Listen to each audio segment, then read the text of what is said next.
Hello, assalamualaikum mga lalabs, mga vayots, and Jum'ah Mubarak. Magandang hapon from Kuwait. So pag-uusapan po natin itong si Melvin Matibag ay umabot na ngayon sa Davao para mamasura ng ebidensya dahil nga palpak ang kanilang mga sinumpaang salay sa pagwi-witness nila kay Vice President Sara Duterte laban sa kanyang impeachment trial na kung saan ay yung patungkol doon sa pagbabanta kay Bongbong Marcos, Martin Romualdez at kay Liza Marcos, yung grave threat na yon.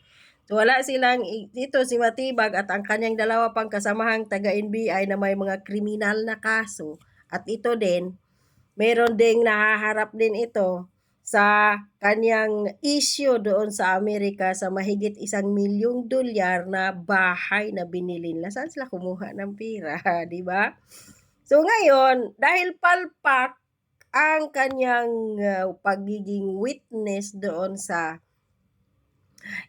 impeachment trial ni Vice President Sara Duterte, of course ngayon, dahil nahaharap ang administrasyon ni Bongbong Marcos sa kaliwat kanang kahihiyan, kontrobersiya, lalo na sa issue ngayon ng Luzon na kung saan ay bumaha, tapos bumaha din ng basura, meron pang 3.3 trillion pesos na uutangin.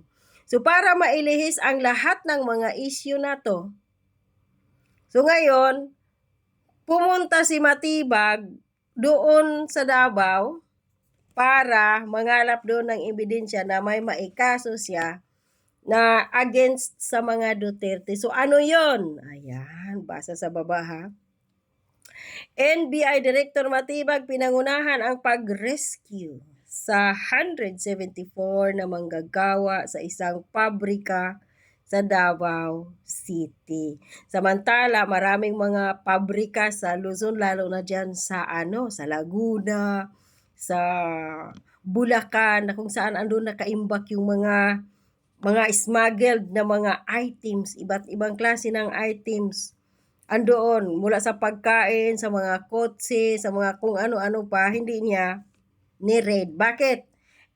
Pag-aari iyon doon ng kanyang amo at saka yung, of course, Bongbong Marcos, Liza Marcos, Michael Ma, mga oligarko, tapos yung Martin Romualdez, kung matatandaan ninyo mga lalabs, mga vayots noong bago pa ang eleksyon, 2023, 2024, 2025, si Erwin Tulfo laging kasama ni Martin Romualdez na kunyari ng raid sila ng mga bodega na may mga nakaimbak na bigas, sibuyas, kung ano-ano pa doon, mga asukal, o diba? Bakit hindi niya yun ni-raid? Kasi nga, pag may-ari yun ng mga kaibigan ng amo niya, ay aso to eh. So ngayon ito, kung ano ang rason, bakit daw siya nandun sa Davao? Ito, paggawaan ng bakal, may delikadong radioactive daw material. Sinalakay ng mga operatiba ng National Bureau of Investigation ng PAOK, PNRI at iba pang ahensya ng pamahalaan ang isang paggawaan ng substandard na bakal na may taglay na radioactive material sa Davao City. Ayon kay NBI Director Melvin Matibag, nadiskubre ng mga otoridad ang presensya ng radioactive isotopes or isotopes sa iba't ibang bahagi ng operasyon, maging ang ilang industrial waste material. Yung kagaya nito, yan sa likod ko, yung mga taong magbubuti, magbabakal na namumulot ng mga bakal at dinadala sa junk shop at pinakikilo para may pira sila. So, kasama ito sa mga radioactive materials. Wait it. Waste materials nga na. So, nasa 174 manggagawa ang nailigtas na posibleng nahaharap sa panganib dahil sa patuloy na exposure ng ilang radioactive material hazard at hazardous substance daw. At hindi lang yan mga lalabs, mga vayots. Natatawa talaga si Matibag o saan na yun. Sabi pa niya dito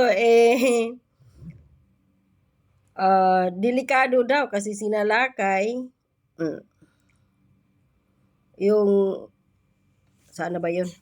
Pakinggan natin si Matibag. National Bureau of Investigation into Davao Mighty Steel Corporation, Davao Mighty, originated from an information concerning the alleged manufacture and commercial distribution of substandard reinforcing steel bars bearing DMS marking. The investigation subsequently expanded into a possible nuclear, environmental, and public safety violation after Itong mga bakal na to, pwede na ito magiging, posible na ito maging nuclear.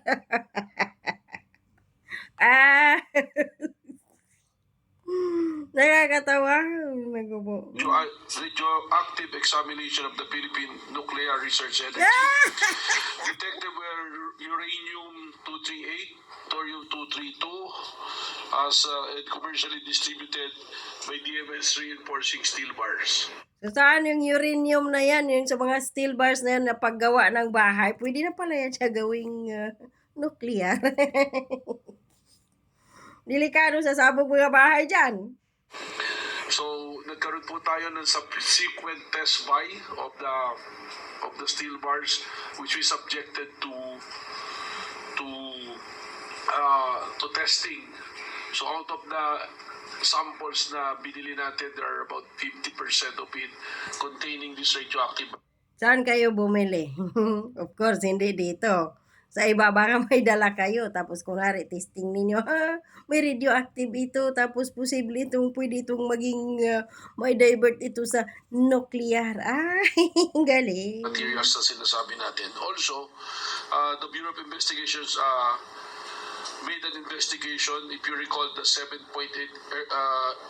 magnitude earthquake na tumama noon sa Sarangani province. So, anong kinalaman ng bakal doon sa lindol na tumama? Gawa iyon ng kalikasan.